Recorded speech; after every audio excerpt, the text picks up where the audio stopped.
हो सकता है कुछ इलेक्ट्रॉनिक मीडिया वालों को अभी भी पता चला होगा कि इस देश में शांति रखते हैं। अमरनाथ की यात्रा पर इतने हमले हुए, इस देश में किसी ने कहीं कंकर तक फेंका नहीं है मित्रों।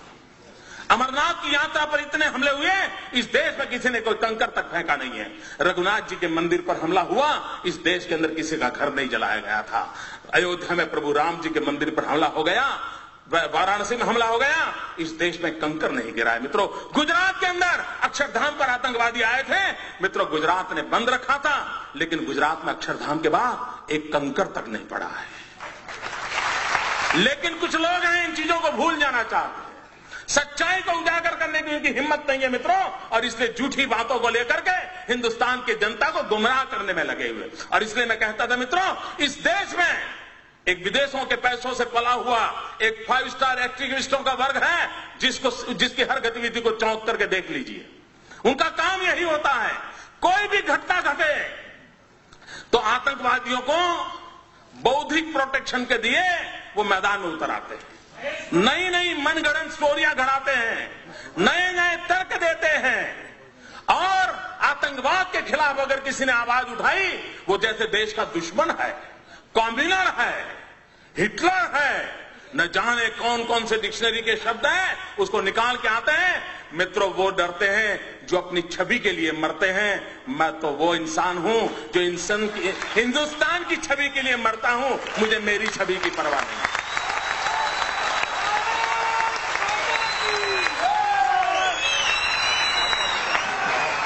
क्या करना है इमेज को दोस्तों, किसके लिए इमेज? फुलमालाएं पहनने के लिए? मैं पत्थर खाने के लिए तैयार हूं अगर मैं मेरे देश के किसी नागरिक की रक्षा कर सकता हूं। मैं सच्चाई के रास्ते पर जाना चाहता हूं, और मैं प्रधानमंत्री जो कहना चाहता हूं, आप अगर कोटा का कानून नहीं ला सकते हो, इतना तो करो भाई, राज्यों को अधिकार दे दो। आपको पॉलिटिकल कारण होंगे, मेरा पहला प्रदेश होगा, अगर मुझे अधिकार मिल जाए मैं सबसे पहले कानून बनाऊंगा और हिंदुस्तान के देश को बता के दिखा के रखूंगा मित्रों, आतंकवादियों को ऐसे सबक सिखाया जाता है।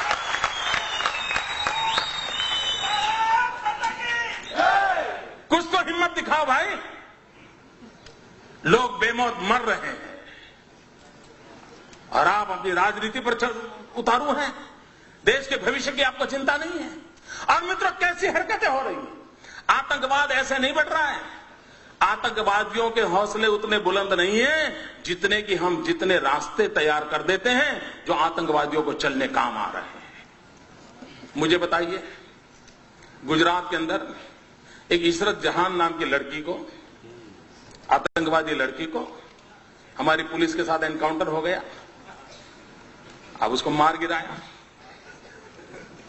आपको मालूम होगा वो दिन, याद कीजिए, सारे दुनिया के 5 स्टार एक्टिविस्ट मोदी पर टूट पड़े थे साहब कि एक नौजवान लड़की को मार दिया, निर्दोष लड़की को मार दिया, गोली से भून दिया। ये खुद आतंकवादी है, यहां तक चले गए।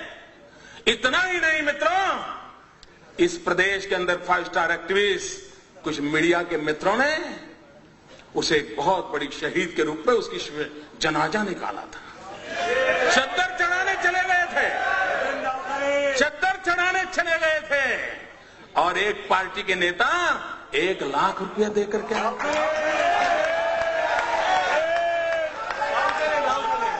सब किया था, सब कुछ किया था। मैं चुप था, वैसे भी मैं ज्यादा बोलता नहीं था।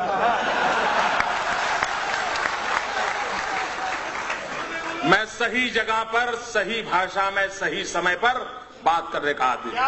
सुबह शाम चीख कर अखबार की जगह खराब करने की मुझे आदत नहीं।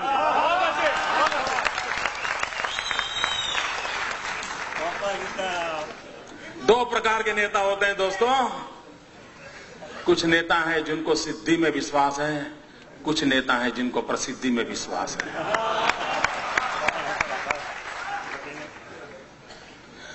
और जब 3 दिन के बाद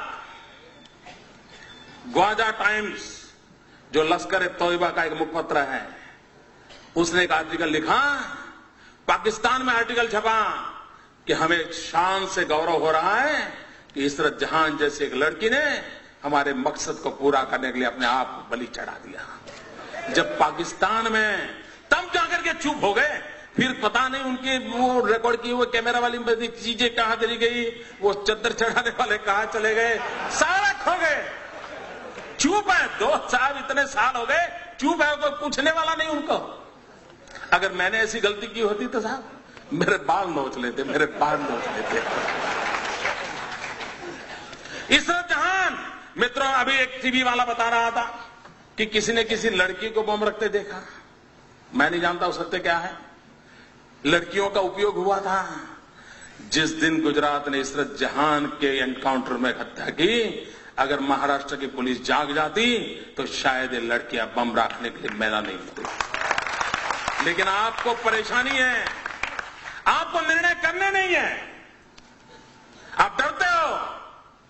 मित्रों, ये घटनाएं होती है जब ऐसी बयानबाजी होती है, इस प्रकार के जनाजे निकाले जाते हैं, चद्दरें उड़ाई जाती हैं, 1-1 लाख रुपया चढ़ाए जाते हैं, तब जाकर के आतंकवादियों का हौसला बुलंद हो जाता है कि यार कुछ तो अपने रिश्तेदार यहां हैं, अपना काम चल जाएगा। मित्रों, मैं हैरान हूं कांग्रेस पार्टी क्या कर रही है। कोयम्बतूर के अंदर 98 में एक बम धड़ाका हुआ, चुनाव सभा में बम धड़ाका हुआ। अडवाणी जी उस सभा को संबोधित करने के लिए पहुंचने वाले थे। 58 लोग मारे गए, 58 लोग मौत के घाट उतार दिए गए, निर्दोष लोग मार दिए गए। वो सारे लोग जेल में हैं।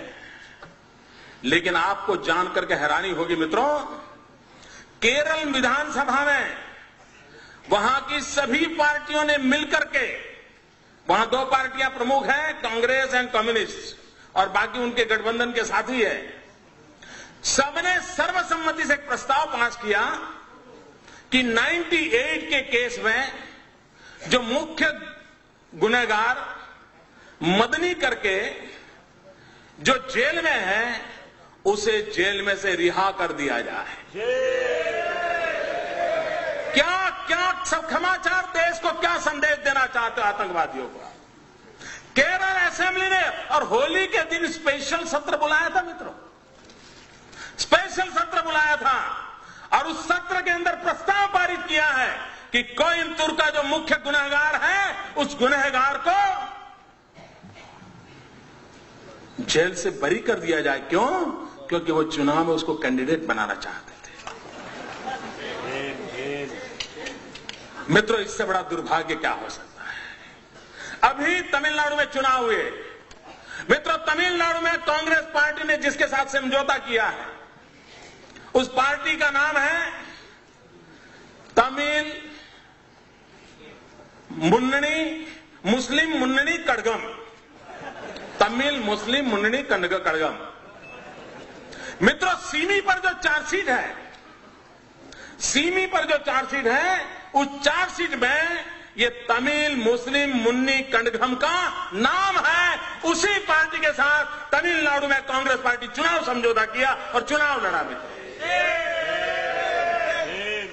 आप आतंकवाद से लड़ सकते हो क्या? क्यों देश को गुमराह कर रहे हो? और मैं देश के बुद्धिजीवियों को कहना चाहता हूं, क्या यह गुनाह नहीं है देश के साथ? क्यों उनका हिसाब नहीं मांगा जाता है? अगर मोदी गुनाह करता है तो आपको अधिकार है, और मैं सामने से कहता हूं अधिकार है, आप मेरी खाल उतार लीजिए।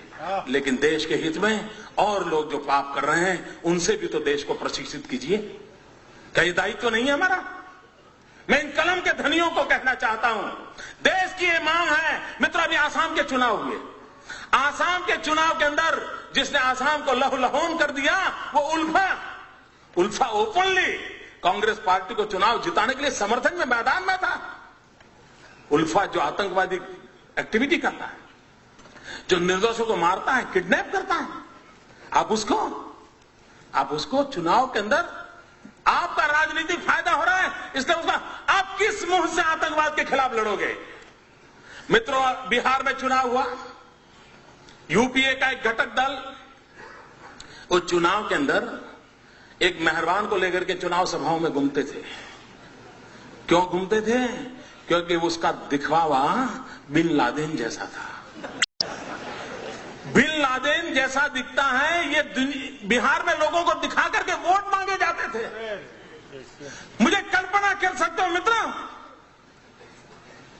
आज भी हिंदुस्तान में कोई रावण कितना ही शक्तिशाली क्यों न था, लेकिन कोई निकलता है रावण के नाम पर कुछ लेने के लिए। ये बिन लादेन को लेकर के निकलते हैं साहब, और बड़े गौरव से, और टीवी के मित्र भी बड़े शान से बताते थे कि ये देखिए बिल्कुल बिन लादेन जैसे दिखते हैं।